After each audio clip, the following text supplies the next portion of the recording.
"Don't touch that server."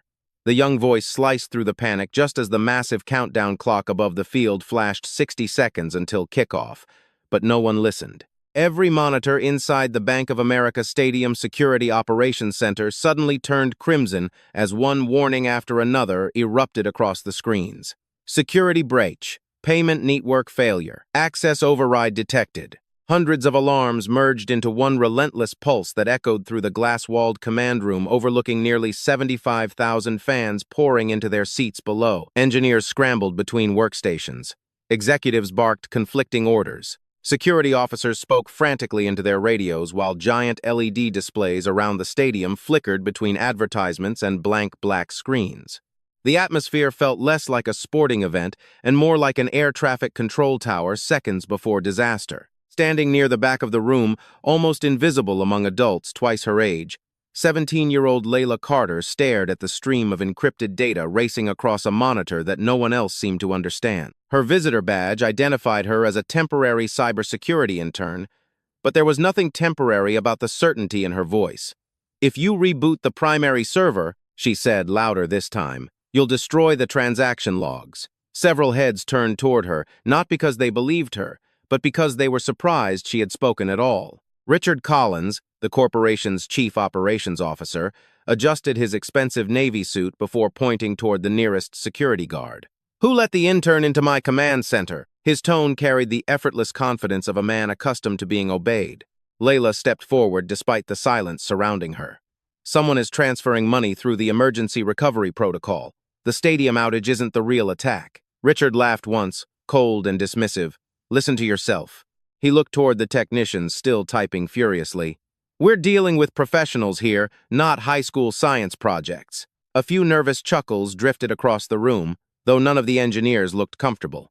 On the largest display, another line of code appeared before vanishing almost instantly. Layla caught it. She recognized the encryption pattern because she had spent countless nights studying ransomware variants while other teenagers worried about football games and homecoming dances. Her fingers tightened around the notebook she always carried. "It's not ransomware," she said quietly. "It's covering a financial theft." This time, several engineers paused. One of them frowned at his monitor before shaking his head as though convincing himself she had to be mistaken. At the center of the room stood Charles Whitmore, chairman of Whitmore Capital, the investment firm that had recently become the stadium's majority financial partner. At 63, Charles projected authority without raising his voice. His silver hair was perfectly combed, his tailored charcoal suit untouched by the chaos surrounding him, and every executive in the room instinctively watched his reactions before making their own decisions. He slowly turned toward Layla, studying her for the first time. "How old are you?" he asked. 17. "And you're telling my cybersecurity division they've all missed something?" Layla met his eyes without hesitation. "Yes, sir." A quiet murmur spread across the room. Charles folded his arms. "Young lady, companies spend millions hiring experts. Expertise doesn't come from internet videos and teenage confidence." Layla inhaled slowly. "No, sir. It comes from following evidence." Before Charles could respond, another alarm echoed through the command center. One of the financial analysts suddenly looked up from his workstation. "Sir, funds are disappearing from the event accounts."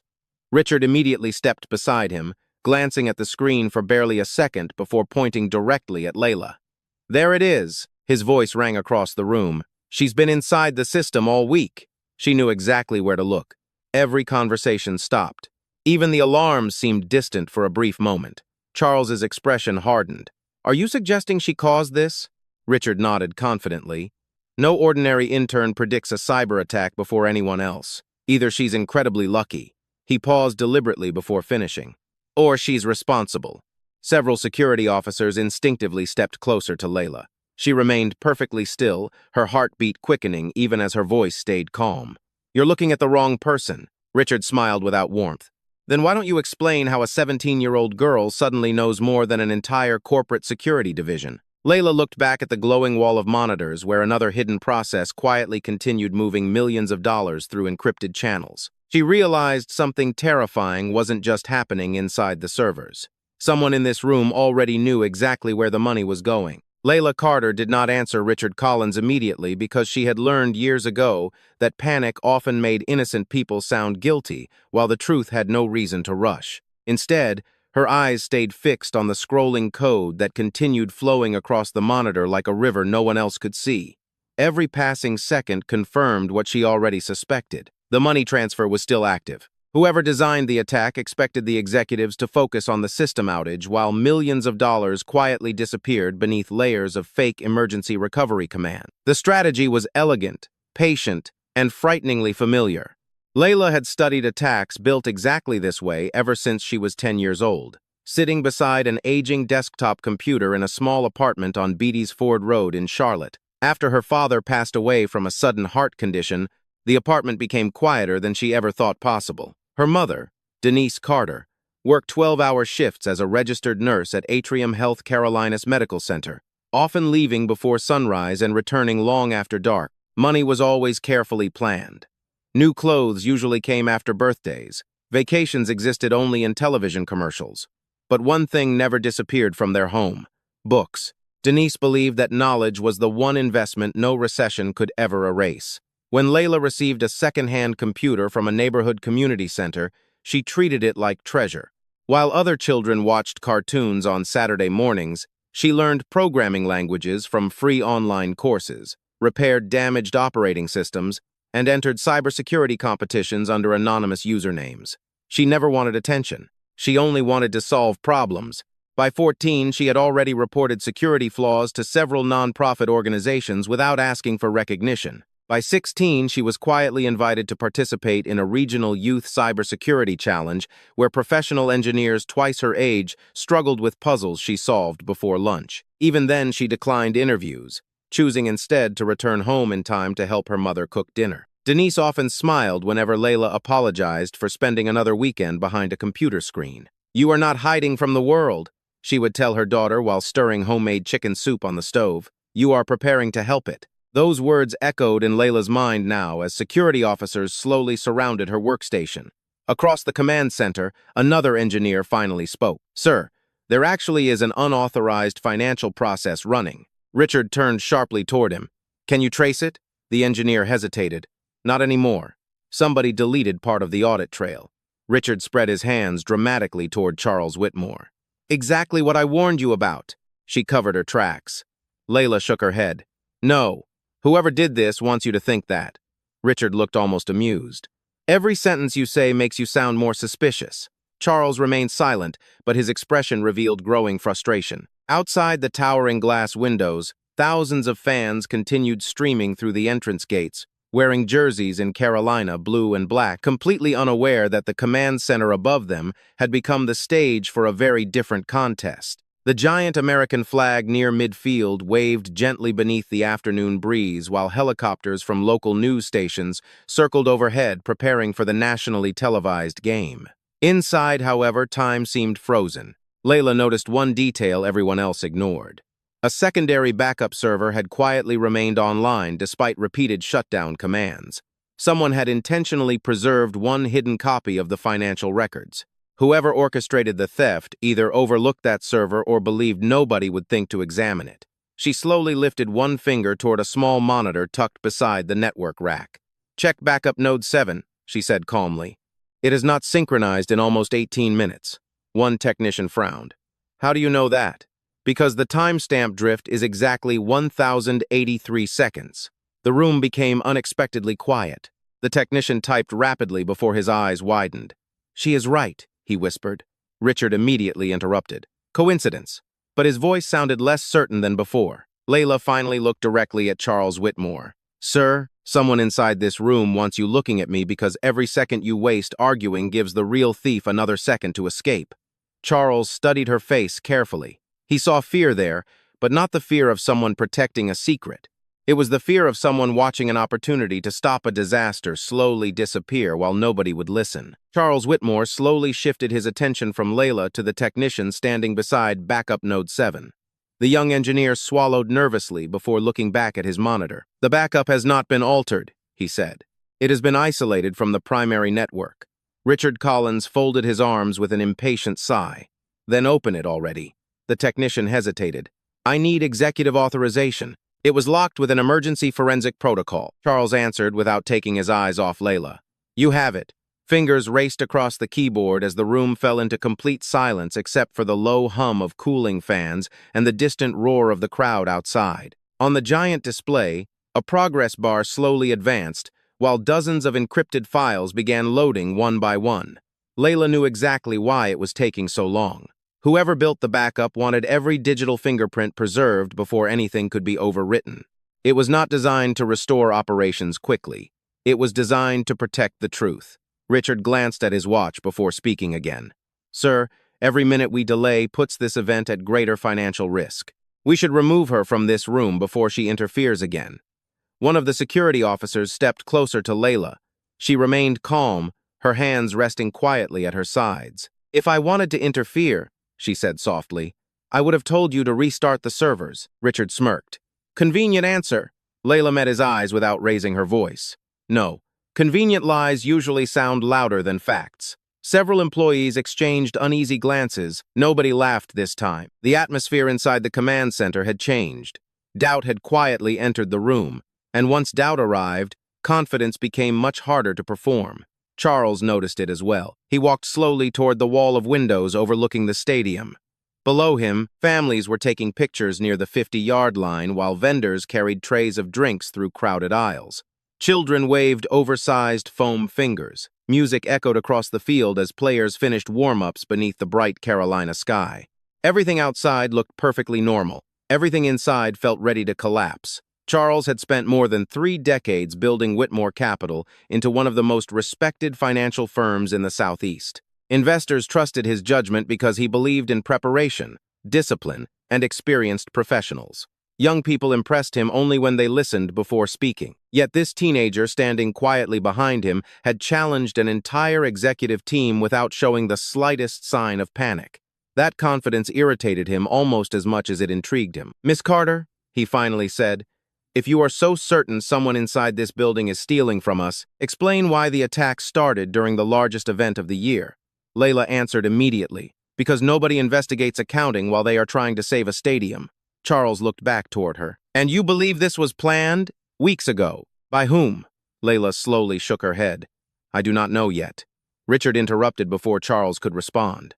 "There. She admits it. She has theories, not evidence." Layla looked toward the backup server. "The evidence is loading." The progress bar reached 74%. Another technician suddenly leaned toward his screen. "Sir, there is something strange."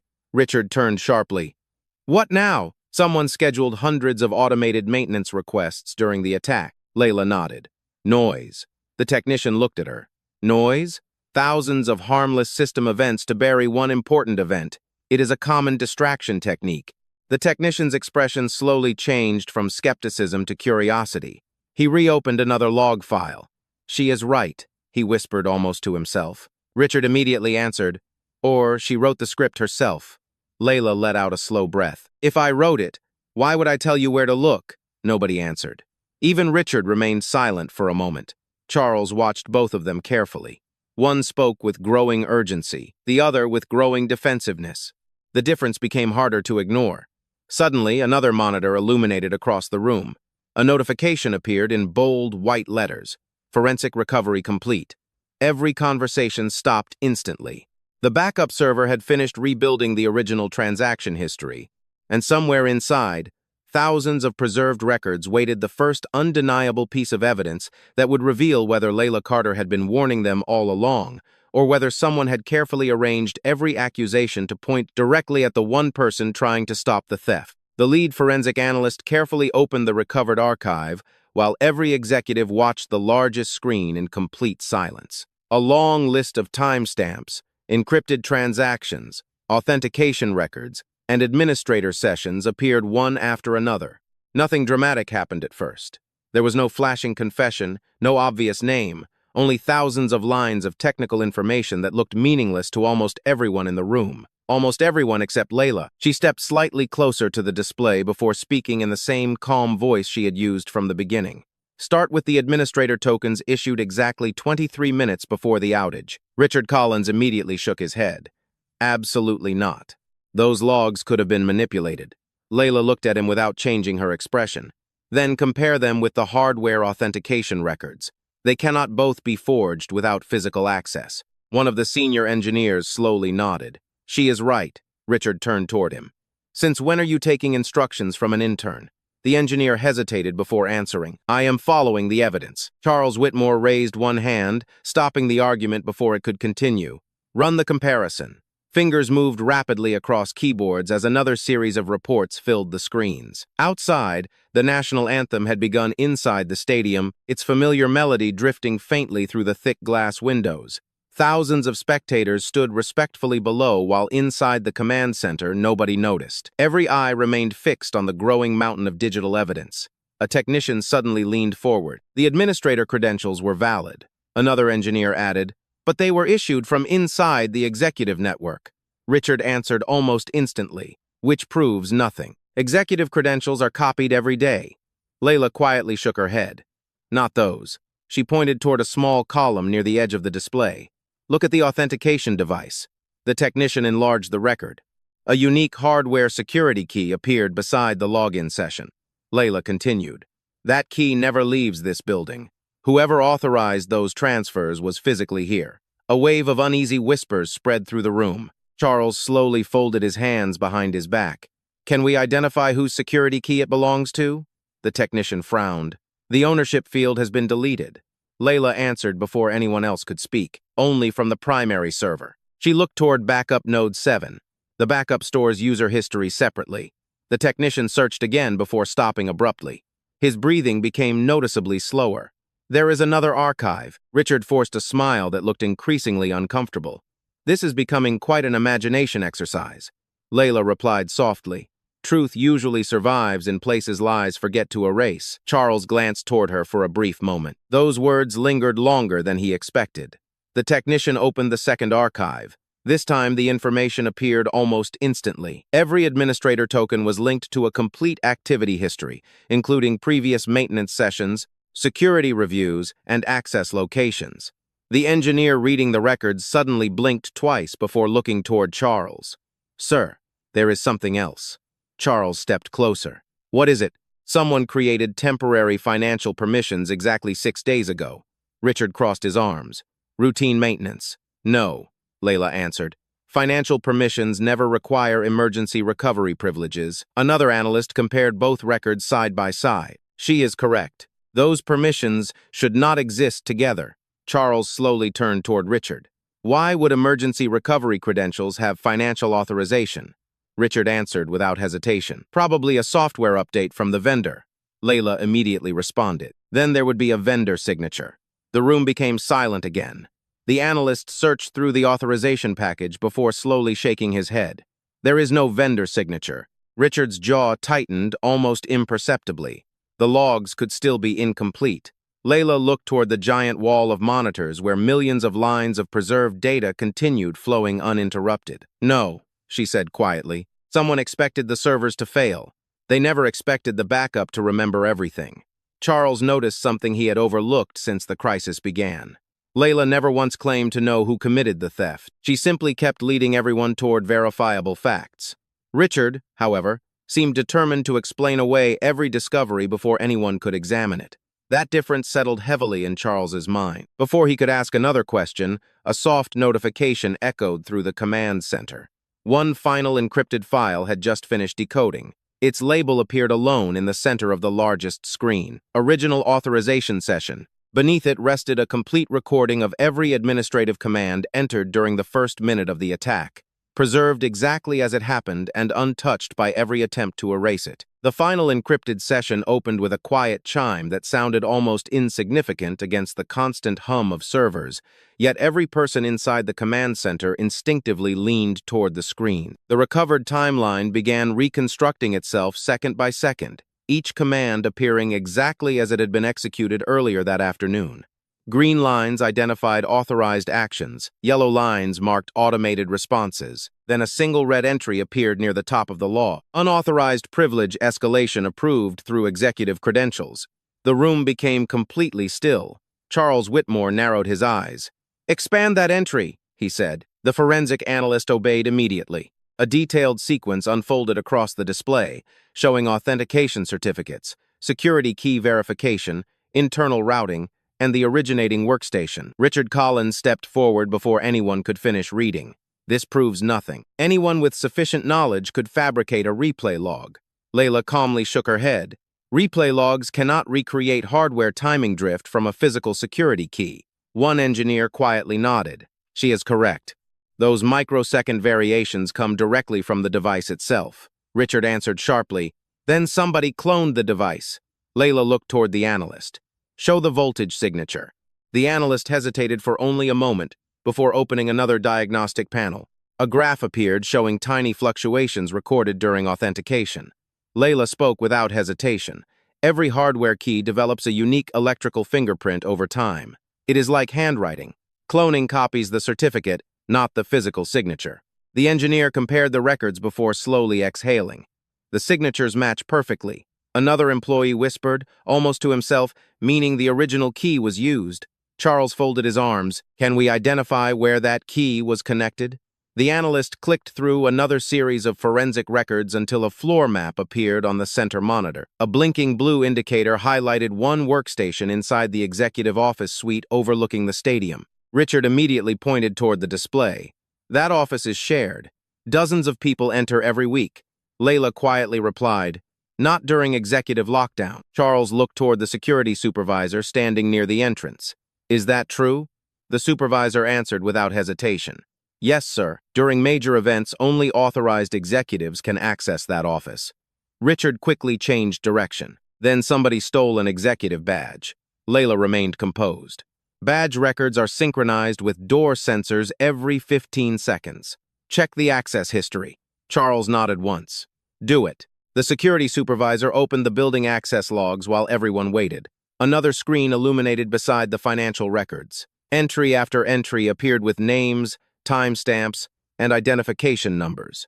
The supervisor slowly frowned. Only one executive entered that office after noon. Richard forced a confident smile. Who? The supervisor hesitated before looking at Charles instead of answering aloud. Charles stepped closer. Read it. The supervisor swallowed. Richard Collins. 12:38 in the afternoon. Silence settled over the room like heavy fog.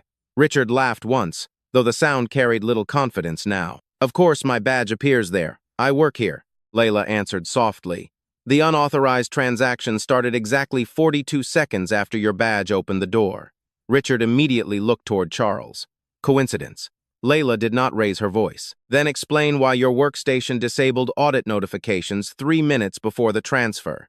Richard opened his mouth, but no words came immediately. One of the network engineers suddenly spoke from across the room. Sir, there is another file. Charles looked up. What kind of file?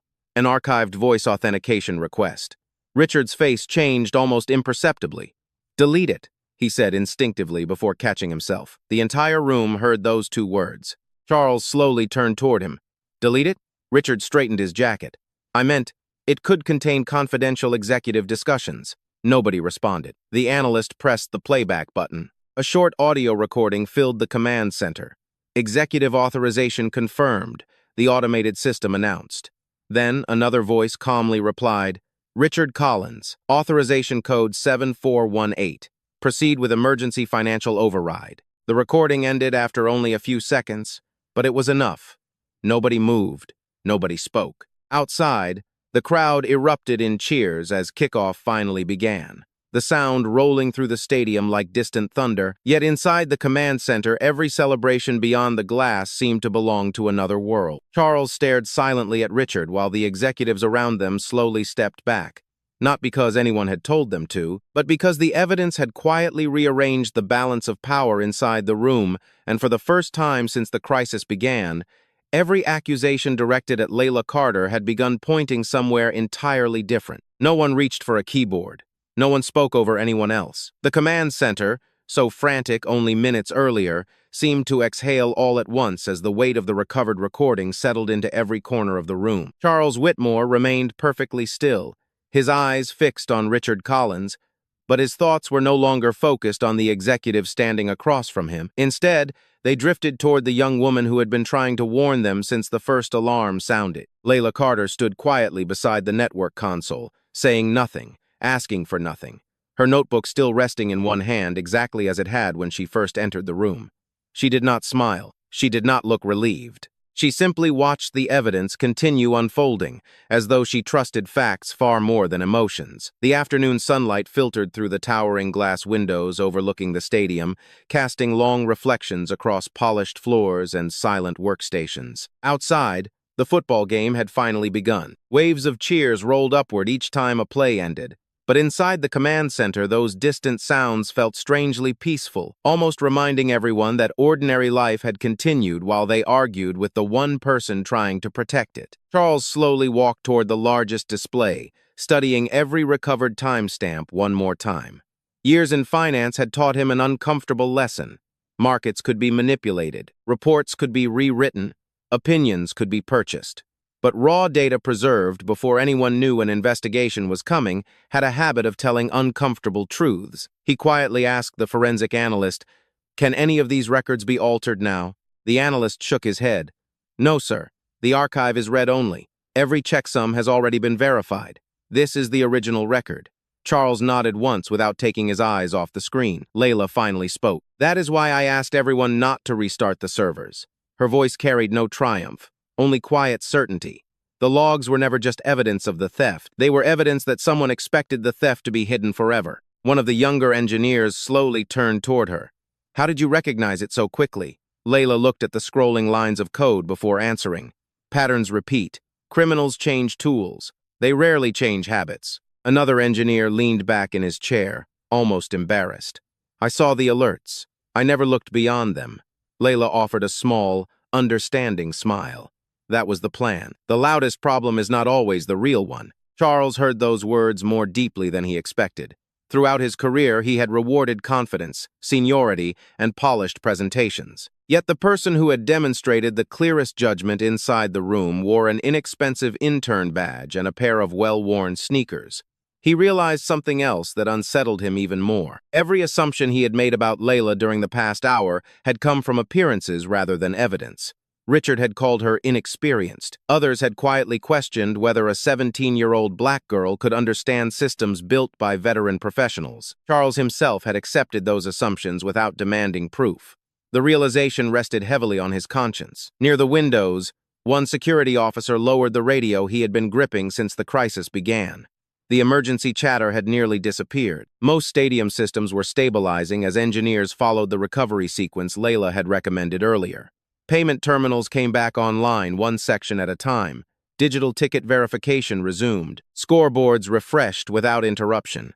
The crisis that had threatened to overwhelm the event was quietly fading because someone had finally listened. A soft breeze rattled one of the rooftop flags outside, its reflection moving gently across the glass walls of the command center. Layla watched the shifting light for a brief moment before looking back toward the monitors. She remembered something her mother often told her after difficult days. Character is measured by what remains when nobody believes you. Denise Carter had repeated those words so many times that they had become part of Layla's thinking. She had carried them through every competition, every classroom where she underestimated, and every meeting where adults assumed her age mattered more than her ability. She had never expected those words to become so important inside one of the largest stadiums in North Carolina. Charles slowly faced the room. His voice remained calm, but the certainty behind it had changed completely. From this point forward, he said, "Every decision we make will follow verified evidence, and nothing else." His eyes briefly met Layla's. For the first time since the alarms began, there was no suspicion in his expression, only careful reflection. Yet both of them understood that the most important discovery was still waiting somewhere inside the remaining records.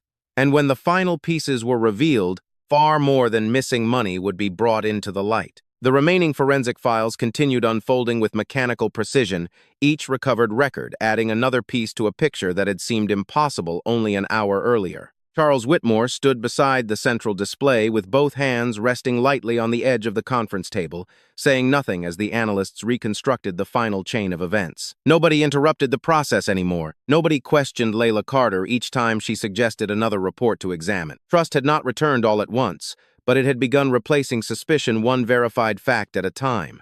One of the analysts suddenly looked up from his workstation. "Sir, I found the destination account." Every eye turned toward him. "Read it," Charles said quietly.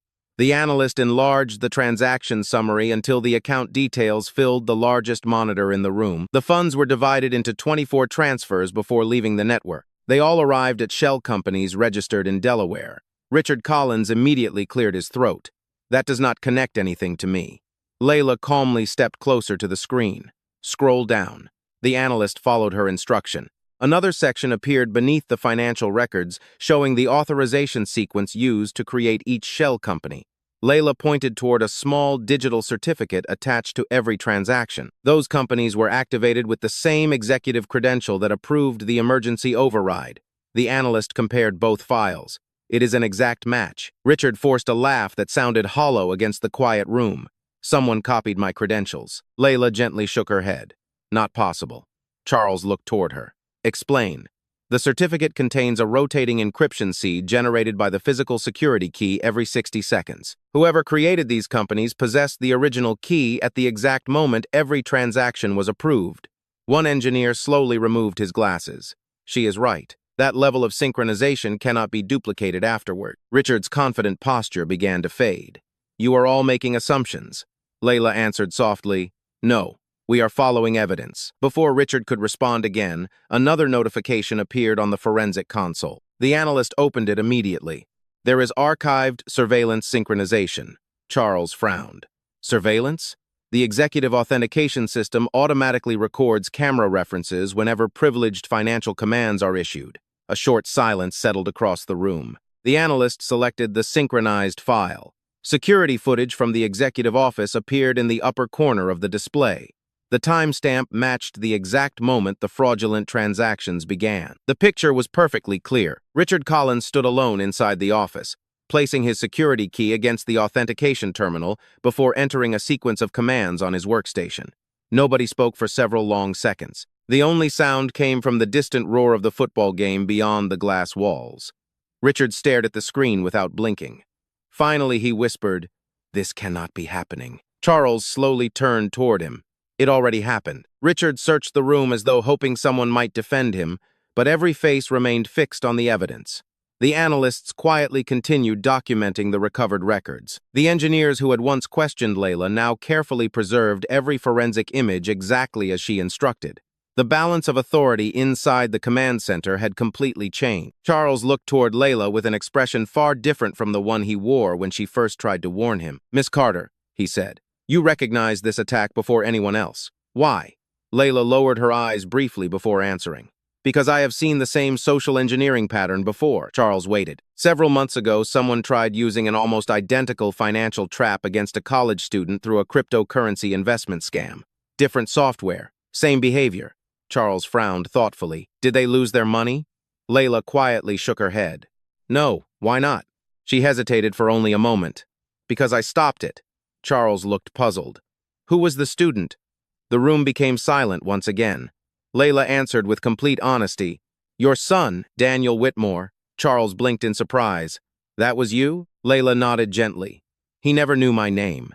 I reported the fraudulent server through a non-profit cyber hotline and stayed anonymous, because protecting people mattered more than recognition." Charles felt the words settle heavily in his chest. Months earlier, Daniel had narrowly escaped losing a substantial investment after an unknown cybersecurity volunteer intervened just in time. Charles had personally thanked the organization that handled the report, but nobody had ever revealed the identity of the teenager responsible. He slowly looked back at the quiet young woman standing beside the monitors. The same person his executives had doubted, blamed, and nearly removed from the room had already protected his family once before, asking for nothing in return. And that realization left him standing in complete silence while the truth illuminated every screen around them. Charles Whitmore slowly removed his glasses and placed them on the conference table with a care that reflected far more than exhaustion. For the first time in decades, the man who had negotiated billion-dollar acquisitions and addressed rooms filled with investors found himself searching for words that refused to come. The command center remained almost completely silent. Even the analysts typing final forensic reports seemed to instinctively lower their voices, as though they understood they were witnessing something more significant than the resolution of a financial crime. They were watching a lifetime of assumptions quietly collapse. Charles finally looked at Layla Carter again. She still stood exactly where she had been standing when the accusations first began, her notebook tucked beneath one arm, her expression composed, neither proud nor resentful. "You protected my son," Charles said softly, "and you never told anyone." Layla offered a small nod. "He did not need to know my name. He only needed to stay safe." Charles lowered his eyes for a brief moment before speaking again. "Do you know how much money he almost transferred?" "Almost $12 million, Layla answered. "But I was more concerned about what he would lose afterward." Charles looked up. "What do you mean?" "Trust," Layla replied. "People recover from financial losses. Many never recover from believing they cannot trust themselves again." Those words settled over the room with surprising weight. Daniel Whitmore had spent months blaming himself after the attempted scam, even though no money had actually been stolen. Charles remembered countless conversations trying to convince his son that intelligence did not make anyone immune to deception. Now he realized the anonymous teenager who had prevented the fraud had understood that lesson long before he had. One of the legal advisors quietly approached Charles, holding a folder containing the preliminary forensic summary. "Sir," she said gently, "the evidence package is complete. Federal investigators have already been notified, and the digital chain of custody has been preserved exactly as recommended." Charles accepted the folder without opening it. His attention never left Layla. "Miss Carter," he said, "earlier today I questioned your judgment before I questioned the evidence." Layla remained silent. Charles continued, "I allowed appearances, age, and assumptions to influence my decisions. That was my mistake, not yours." Every executive in the room listened without interruption. Richard Collins sat quietly beside the conference table under the supervision of corporate security personnel, saying nothing as investigators prepared to arrive. The contrast inside the command center could not have been clearer. One person had spent the afternoon protecting the truth without asking for recognition. Another had spent the afternoon protecting deception while demanding authority. Charles slowly stepped closer to Layla until only a few feet separated them. "Would you accept my apology?" Layla looked at him thoughtfully before answering. "An apology matters when it changes what happens next." Charles nodded slowly. "Then tell me what should happen next." She glanced around the room at the engineers, analysts, security officers, and executives who had witnessed every accusation and every revelation. "Hire people because they solve problems," she said quietly. "Not because they look familiar, not because they are older, not because someone assumes they belong." The room remained completely still. Charles realized she had not asked for compensation, public recognition, or even a job. She had asked for fairness. The simplicity of that request made it impossible to ignore. One of the senior engineers smiled for the first time that afternoon. "She has been teaching us that lesson all day." Several others quietly nodded in agreement. Charles extended his hand toward Layla. "Then allow me to begin by thanking you properly." Layla looked at his hand for a brief moment before shaking it with calm confidence. Cameras from the internal security system silently recorded the moment, but neither of them noticed. To everyone else, it appeared to be a simple handshake. To Charles, it represented something much larger. It was the first decision he had made that afternoon based entirely on evidence instead of assumptions. Through the towering glass windows, the late afternoon sunlight washed across the football field, turning the empty sections of polished glass inside the command center into mirrors that reflected everyone standing there together. For just a moment, Charles caught his own reflection beside Layla's. One reflected authority earned over decades. The other reflected wisdom that had been overlooked because of prejudice. He quietly understood that only one of those reflections had truly seen the truth from the very beginning. The football game ended beneath a sky painted in warm shades of gold and deep blue, but inside the command center, another ending had quietly rewritten the future of everyone who had stood there that afternoon. Federal investigators arrived with calm professionalism, collecting the preserved forensic records exactly as the analysts had prepared them. Nobody needed dramatic explanations anymore because the evidence spoke with remarkable clarity. Every recovered log, every authentication record, every synchronized camera reference told the same story from beginning to end. Richard Collins left the executive conference room accompanied by investigators without another attempt to defend himself. The silence surrounding his departure carried far greater weight than any argument he might have offered. Charles Whitmore watched the door close before turning back toward the people who remained. He understood that rebuilding confidence inside the company would require more than recovering stolen money. It would require rebuilding the culture that had allowed assumptions to overpower evidence in the first place. He addressed the room with a steady voice. "Today we learned that expertise does not announce itself through titles. Integrity does not arrive wearing an expensive suit. From this day forward, every recommendation inside this company will be judged by facts before opinions. Several employees quietly nodded. Others looked toward Layla Carter with expressions that had changed completely since the beginning of the afternoon. The skepticism had disappeared. What remained was respect earned through patience, knowledge, and quiet courage. Charles turned toward the Director of Human Resources. Prepare a full scholarship for Miss Carter in any accredited cybersecurity program she chooses. Create a paid position for her within our digital security division during every school break. And establish a youth cybersecurity initiative in Charlotte, so talented students who are overlooked receive opportunities before they are underestimated. The director smiled. I will begin immediately. Charles looked back at Layla. These are not gifts. They are investments we should have made the moment we recognized your ability. Layla thanked him with a gentle smile, but her answer remained characteristically simple. Please make sure the program reaches students who never expect someone to notice them. Charles nodded. It will. As the evening light slowly faded beyond the glass walls, Denise Carter arrived after finishing her hospital shift. She still wore light blue medical scrubs beneath a simple jacket, and concern filled her face as she hurried into the command center after receiving an unexpected phone call. The moment Layla saw her mother, she walked across the room and embraced her quietly. Denise looked from her daughter to the executives surrounding them, uncertain what had happened. Charles stepped forward respectfully. Mrs. Carter, your daughter protected this company today. More importantly, she reminded every one of us what honest leadership should look like. Denise looked at Layla with gentle pride. I always knew she would use her talent to help people. Layla smiled softly. You taught me that. Denise squeezed her daughter's hand. No, sweetheart, you chose it every day. Those words lingered in the room long after they were spoken. A few minutes later, Layla gathered her notebook and prepared to leave. She walked through the quiet hallway overlooking the stadium where maintenance crews had already begun cleaning the empty seats. Bright lights reflected across polished concrete floors while distant voices echoed softly through the enormous building. Charles caught up with her near the exit overlooking Mint Street. One more question, he said. Layla stopped.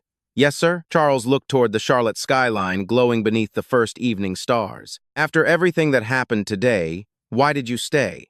You could have walked away the moment people stopped believing you. Layla looked toward the city lights before answering. Because the truth does not become less true when people doubt it. Sometimes it simply needs enough time to be heard. Charles lowered his head thoughtfully. That may be the most valuable lesson I have learned in many years. Layla stepped outside into the cool North Carolina evening, where a gentle breeze carried the distant sound of traffic and the fading excitement of fans heading home. She adjusted the strap of her backpack and started walking toward the light rail station, looking no different from any other 17-year-old student returning home after a long day. Behind her, the lights inside the stadium continued shining against the night sky, but for everyone who had witnessed the events of that afternoon, the brightest light had never come from the towering scoreboards or the powerful floodlights. It had come from a quiet young woman who proved that kindness is not weakness. Truth leaves its own unmistakable fingerprints, and real greatness is measured not by the power to silence others, but by the courage to listen when the smallest voice speaks the truth.